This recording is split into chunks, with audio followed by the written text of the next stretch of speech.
அஸ்ஸலாமு அலைக்கும் ஃப்ரெண்ட்ஸ். இப்போ நம்ம பீஃபில் தட்டி பொரிச்ச கறி எப்படி பண்ணலாம்னு பார்க்கலாம். இஞ்சிலாம் தட்டுவோம்ல, அந்த கல் எடுத்துக்கோங்க. அதை நல்லா கழுகிட்டு பின்புறமாக திருப்பி வச்சுக்கோங்க. நம்ம பீஃப் வாங்கையில் ஒரு 10 பீஸ் இதுக்காகவே தனியாக எடுத்து வச்சுக்கோங்க. இப்போ அந்த ஒரு பீஸாக எடுத்து நம்ம நல்லா தட்டிக்கணும். நல்லா தட்டி அந்த பீஃபை வந்து நல்லா ஃப்ளாட்டாக ஆக்கிடணும். தட்டையில் பார்த்து தட்டிக்கோங்க. அந்த கல்லில் படாமல் கறியில் மட்டும் தட்டுங்க. அந்த கல்லில் பட்டுச்சுன்னா அந்த கல் உடஞ்சி அந்த கறியில் போய் மண் மாதிரி அப்போம்.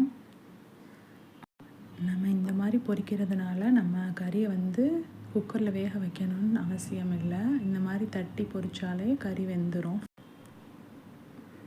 பாருங்கள், இந்த மாதிரி தான் இருக்கும். இப்போ நான் எல்லா கறியுமே தட்டி முடிச்சிட்டேன்.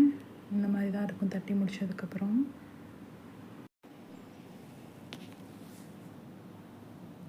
இப்போ நம்ம இதில் 1 டீஸ்பூன் உப்பு சேர்த்துக்கணும்.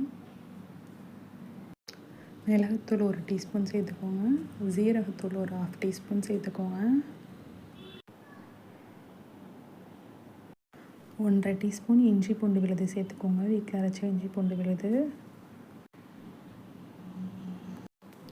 அதுக்கப்புறம் ஆச்சி சிக்கன் 65 பவுடர் மசாலா ஒரு 2 டீஸ்பூன் சேர்த்துக்கோங்க. சேர்த்துட்டு எல்லாத்தையும் சேர்த்து நல்லா மிக்ஸ் பண்ணுங்கள். இப்போ நல்லா மசாலா எல்லா இடத்துலையும் போய் படுற மாதிரி பரட்டிட்டு ஒரு 1/2 அன் ஹவர் மேரினேட் பண்ணி வச்சுக்கோங்க. நல்லா ஃப்ளாட்டாக இந்த மாதிரி தட்டி வச்சுக்கோங்க. அப்போ தான் உங்களுக்கு சீக்கிரமே குக் ஆகிரும். இப்போ நம்ம பேனில் எடுத்து ஹீட் பண்ணிவிட்டு எண்ணெய் ஊற்றிக்கலாம்.